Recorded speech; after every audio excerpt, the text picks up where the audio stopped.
This is the story of a man. An ordinary man. He wasn't that ordinary, he was a wizard. He said he was a wizard. It's not the same as being a wizard. Still not ordinary, though.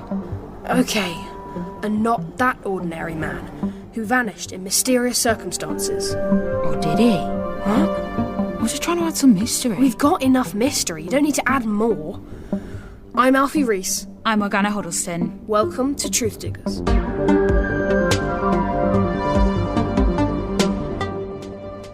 Now, at the end of the last episode, I got a warning posted through my letterbox telling me to give up the investigation. Which means we must be close to the truth. Well, I'm not sure we are. In fact, I wonder how they even know about the investigation, since we haven't even put an episode out. You're not scared, are you? I'm not scared exactly, but it's weird, isn't it? We can't give up, though. We're not giving up. What kind of an investigative podcast would we be if we gave up as soon as someone threatened us? A short one. We're investigating what happened to Colin Fraser, known to people in Kirkgate as Odd Colin, and his sister Lucy still lives in the area. She's quite old now, but remembers Colin fondly. Colin was incredibly annoying. Sort of. Do you think he was a real wizard? Of course not. He kept having to do sillier and sillier things to get noticed. But that makes it even stranger that he disappeared without a trace, doesn't it? Yes. It was in the local papers for months. Where's Colin? We all thought it was one of his pranks. But when he didn't come back... I didn't say this at the time because it seemed far-fetched, but you know that big luxury hotel on the seafront? The Splendelsior. Colin was protesting against that just before he disappeared. They wanted to bulldoze a bunch of houses, including Colin's, to build the car park for it. Now, the clip you're about to hear is from a news report in November 1971, which I found online. Why does it matter who found it? It doesn't. I'm just saying. I did. It was me. It's the development that's supposed to bring a little luxury to the Lancashire seaside town of Kirkgate. The Splendelsior Hotel will boast 150 rooms, a swimming pool, a spa, a bar and restaurant, and a conference centre, all under one roof. But not everyone is happy.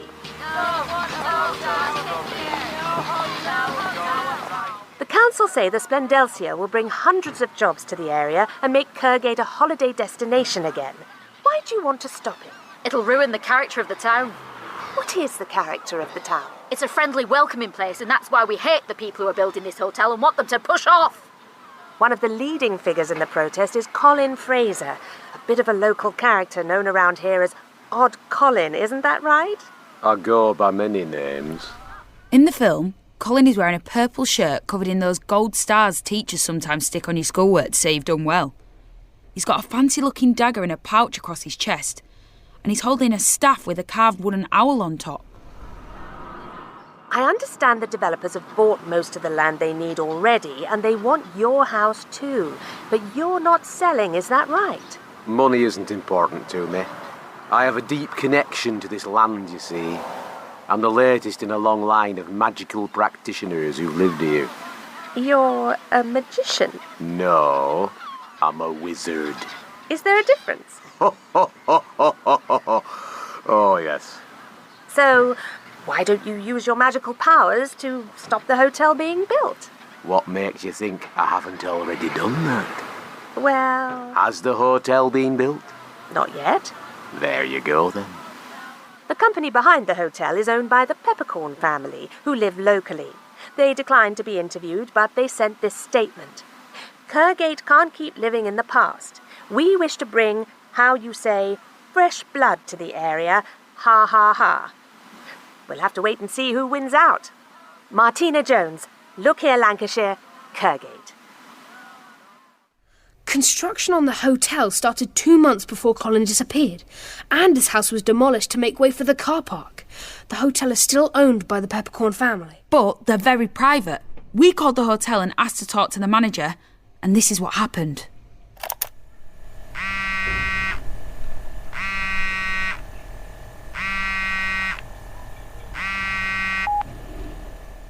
Hello, I'm the manager here at the Splendelsior Hotel. My assistant told me to call you urgently. Yeah. Hi. It says here you trapped a toe in the door of one of our elevators and it came off, and you're going to sue us. To be honest, I made that up because your assistant refused to put me through to you. What? My friend and I are making a podcast and we want to interview the Peppercorn family. They don't talk to anyone. Ever. Why not? He's hung up on me. Rude. We get the feeling there's something weird about this hotel. But what? I decided to go down there and check it out. Hi, can I help you? Yeah, I'm doing a school project about... hotels? She totally believed my cover story. Okay, well, my name's Sarah and I work on the check-in desk. Great. And has anything strange or mysterious ever happened while you've been working here? No, never. Not once. What are you talking about? I need to get back to work. Interesting. Excuse me, I'm an innocent schoolchild making a normal podcast about hotels. Who are you and what do you do here? Well, my name's Wilf and I'm a porter. I'm interested in finding out if anything strange has ever happened here. At the hotel. Never. No idea what you mean. Don't ask me any more questions. What? What counts as a question? Hop in. Why does no one want to talk to me? I'm so likeable. Psst, you, girl. Are you talking to me? Meet me in the car park in 5 minutes. While Morgana's doing whatever it is she's doing at the hotel, I've come to the library to talk to a local historian, Rhiannon Richards. Hi, Alfie! This is so exciting. I've always wanted to be on a podcast. Do you know much about the disappearance of Colin Fraser? No. That wasn't what you said earlier. Sorry, yes. I'm a bit nervous. That's fine.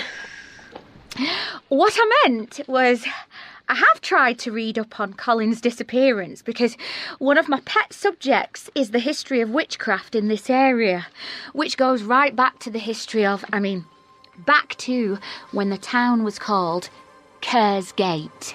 Right, wow. And I came across Colin's story when looking into the history of a magical totem called the Odd Stone. And, yes, because there were so many silly theories going around about his disappearance, no one properly looked into what actually happened until it was too late. Which is really a sort of nightmare for the historian. And what do you know about the Peppercorn family? Not much, really. They moved to the area around the 1940s. They've lived in the big manor house at the far end of the seafront ever since. The few people who've actually gone to the house often can't remember much about the visit afterwards. That is strange. And some of them have never been seen in Kerrgate again. It's a good thing Morgana isn't here. She'd say they were probably eaten by a ravenous snake god that lives in the cellar. Yes, I'm sure there's a rational explanation. They're probably just perfectly ordinary murderers or something. The woman who spoke to me in the car park didn't want me to mention her name, so we're going to call her the cleaner. In my job, going around all the guests' rooms in the daytime, you see a lot of things. And it's funny how often people check out of this hotel and leave all their luggage behind. Right. That doesn't sound all And sometimes, when I'm on the night shift in the spa, in the restaurant, I hear things. Like what? People shouting, help, and keep away, that sort of thing. And sometimes I find blood. Blood? Splattered on the floor and the walls of the bedrooms. Right, you could have started with that. So, what have you done about it? I reported it to management. And what did they say? They told me to clean it up. Meanwhile, Rhiannon helped me find the original blueprints for the hotel in the library's archives. What I'm looking for here is evidence that the Peppercorns murdered Odd Colin and buried his body under the foundations of the hotel. I don't think they're likely to have made a note of something like that on the plans and then stored them in the public library. No, but if there's something unusual about the plans, that might tell us... Hang on. What is it? According to the plans, at one end of the hotel there's a storage cupboard with a trapdoor inside that leads to a tunnel that goes towards the centre of town. And at the other end, there's a hidden door in the cellar that leads to another tunnel that goes further along the seafront. There's something odd about the Splendelsior Hotel. Will one of those tunnels lead us to it? We need your help. Go to the Fun Kids website and tell us, which tunnel should we choose?